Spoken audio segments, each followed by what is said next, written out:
Em poucas palavras.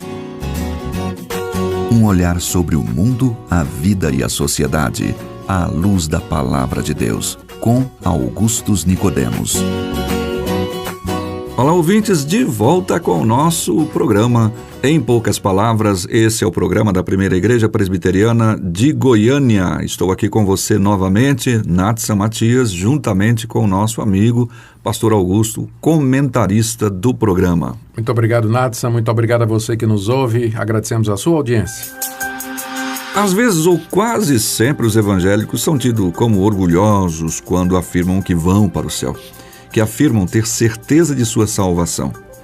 E é bem possível que você, amigo ouvinte, pense isso daquele amigo evangélico que trabalha com você aí sentado do lado, que fica afirmando o tempo todo, eu sou salvo. Por que é que ele pode ter essa certeza, se é que ele existe? Esse é o tema do programa de hoje. Pastor Augustus, certeza e salvação são palavras que se combinam ou é orgulho mesmo dos cristãos afirmarem isso? Depende da base, depende da razão pela qual alguém diz que está salvo. Se alguém diz assim, que eu estou salvo, estou perdoado dos meus pecados, eu vou para o céu porque eu sou uma pessoa boa, eu sou uma pessoa que faço bem, que mereço receber de Deus o perdão, com certeza isso aí é orgulho, isso aí é arrogância, porque não tem ninguém que chegue a esse ponto. Está fazendo Deus de credor dele, né? Credor dele, é. Mas existe uma outra razão e uma outra base em cima da qual alguém pode afirmar com muita humildade e gratidão que de fato está salvo da culpa dos seus pecados e que Deus haverá de recebê-lo depois da morte. Nós temos que definir então o que é que nós queremos dizer por salvação e de que maneira ela é dada. Bom, a salvação a que os evangélicos se referem é a salvação da culpa que os nossos pecados merecem. A Bíblia ensina que todos os seres humanos são pecadores. A Bíblia diz, lá em Romanos capítulo 3, todos pecaram e carecem da glória de Deus. Não há um justo, não há um sequer. Estas são palavras do apóstolo Paulo. Nos evangelhos, o Senhor Jesus também nos diz que do coração do homem é que procedem os maus desígnios, os assassinatos, os adultérios, as prostituições, as blasfêmias, a loucura, a inveja. Ou seja, com isso, o Senhor Jesus Cristo classificou a índole humana, por definição e por natureza, como sendo inclinada a todo mal. Então, se nós todos somos pecadores, se nós todos cometemos pecado, transgredimos a lei de Deus, fazemos aquilo que Ele diz que não é para fazer e deixamos de fazer aquilo que Ele diz que nós temos que fazer, segue-se que nós estamos debaixo do juízo e da condenação de Deus, porque Deus é justo, Nathan. Deus não pode olhar para uma pessoa que quebra a sua lei e que desobedece os mandamentos e fazer de conta que Ele não está vendo. Aí Ele não seria Deus, não é? Porque Ele é justo e todo pecado tem que ser castigado. Ele não é corrupto, não? Ele não é corrupto, como infelizmente algumas autoridades e juízes são, que procuram acobertar o pecado ou minimizar a sua importância, né? Deus é um justo juiz. Sim. E como justo juiz, Ele condena, ele reduz a humanidade à pena eterna do sofrimento por conta da desobediência contra Ele. Então, quando a gente fala em salvação, é salvação desse destino horrível, é ser salvo dessa condenação, é escapar do justo juízo de Deus. Como é que o homem pode escapar do justo juízo de Deus, sendo réu, não é? Escapar não é aquele escape fugindo pelo buraco, sumindo assim meio que... Dando um jeitinho. Não. É escapar no sentido de não receber, não é? Não receber esse castigo que ele com certeza merece.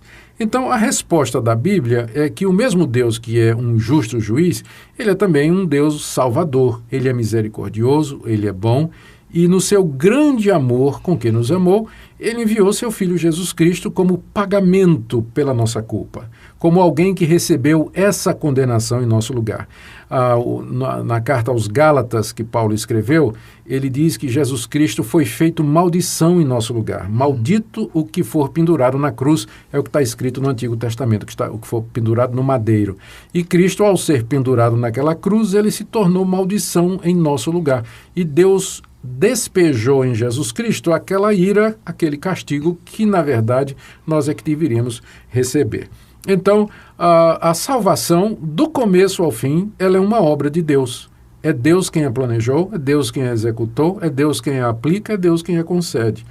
E nós, o que nos resta é nos arrependermos dos nossos pecados, crermos em Jesus Cristo como o único e suficiente Salvador, crermos na eficácia do seu sangue e do seu sacrifício e, pela fé, humildemente, recebermos gratuitamente o perdão que Deus nos dá.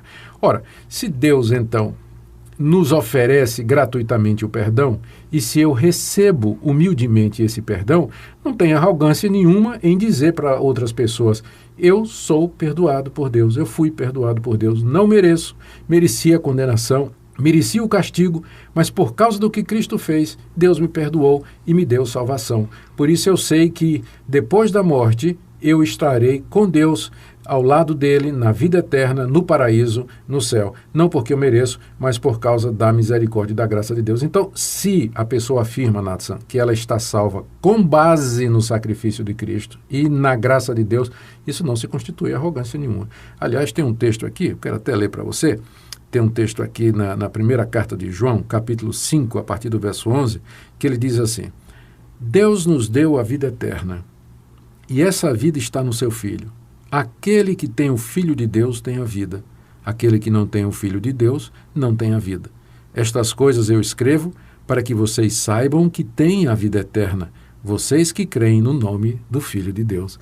Ora, a própria Bíblia nos encoraja a termos certeza de que temos a vida eterna, porque Deus nos deu essa vida no seu Filho Jesus Cristo. Pois bem, olhando para essas afirmações que eu fiz, perguntei agora há pouco se é arrogância ou não, o senhor respondeu, ok. E a gente olha para a vida das pessoas e a gente consegue ver se ela está afirmando isso com humildade, ou seja, eu sou perdoado pela graça de Jesus, e então eu posso dizer, e estou compartilhando isso com você. E ela pode afirmar uma outra coisa que eu queria saber aqui agora nesse momento. Ela pode dizer assim: e uma vez que eu fui salvo pela graça, pelo favor imerecido de Deus, eu não vou perder essa salvação. Ela está certa nisso? Tá. Se a confiança dela de fato está em Jesus Cristo, ela pode dizer isso com segurança. Porque veja como funciona. Se a salvação é uma dádiva de Deus, se é um presente de Deus em Cristo Jesus, é Deus quem nos salva mediante Cristo Jesus, não somos nós que vamos desfazer o que Deus fez. Não somos nós que vamos atropelar o plano e o propósito de Deus. Não estou dizendo com isso que uma pessoa que foi perdoada e salva pela graça mediante a fé em Jesus Cristo, eu não estou dizendo que uma pessoa dessas, ocasionalmente, ela não acaba tropeçando. Infelizmente, acontece isso, que cristãos verdadeiros que receberam a graça de Deus, que foram perdoados, num momento de vacilação, porque pararam de vigiar, porque deram vazão à carne, porque eles caíram em tentação, cederam às tentações de Satanás, eles acabam tropeçando, eles acabam pecando, ofendendo a Deus, magoando outras pessoas. Mas se ele é crente verdadeiro, ele vai saber que ele fez errado, ele vai sentir muito isso, ele vai se arrepender disso, ele vai pedir perdão a Deus, e ele vai se levantar e com a graça de Deus ele vai continuar e vai dizer a Deus: Deus, não permita que eu faça isso outra vez. Então, um crente verdadeiro, quando ele tropeça, ele não perde essa salvação, porque essa salvação é um estado irreversível, gratuito, dado por Deus, com base na obra completa de Cristo Jesus. E quem é salvo não vai querer viver pecando, Natsan, não vai. Ele vai aborrecer o pecado e vai fazer tudo que tiver ao seu alcance com a graça de Deus para viver uma vida reta diante de Deus. Ok.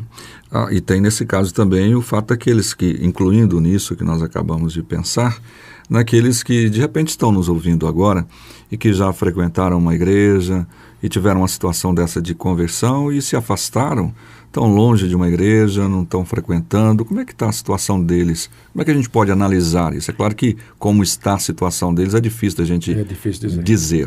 Mas pelo menos assim, no geral, biblicamente falando, como é que eles podem resolver isso? Como é que está a situação deles diante de Deus, digamos assim? Olha, aqui nessa primeira carta de João, que eu até já mencionei, o apóstolo João disse que muita gente saiu do meio.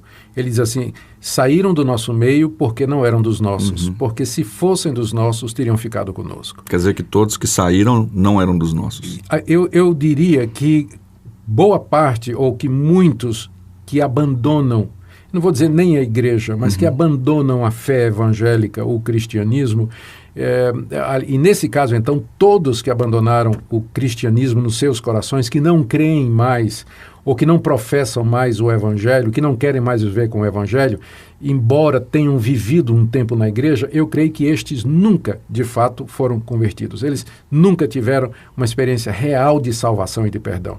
Há muitos motivos pelos quais uma pessoa vai para a igreja evangélica, Nath.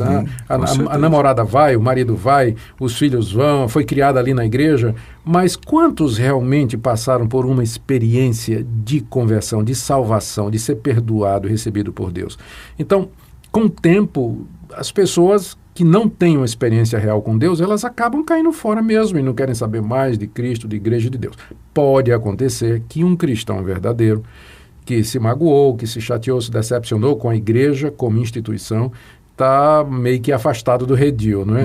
Mas ele sente falta, ele sente necessidade, saudade, desejo de voltar a congregar com os irmãos, louvar a Deus, e a nossa expectativa é que ele volte mesmo. É aquilo que a gente chama daquela restauração, daquele retorno, né? Isso, que é muito bem-vindo. Isso.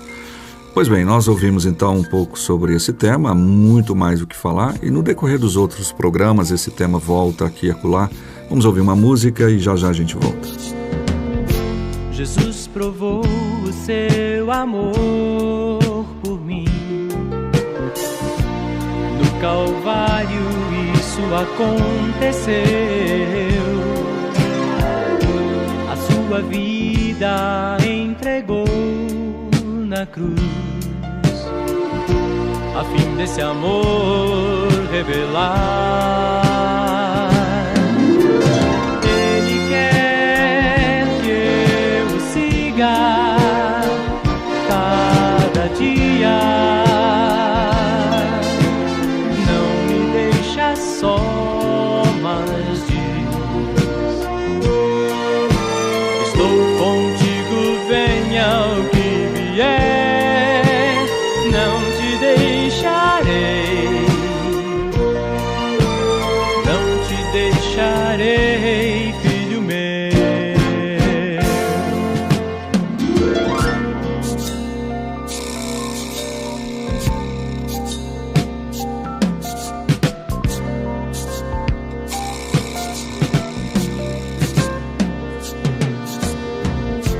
O seu amor eu aceitei, enfim, e tudo novo se tornou pra mim. Eu vivo agora só pra seu louvor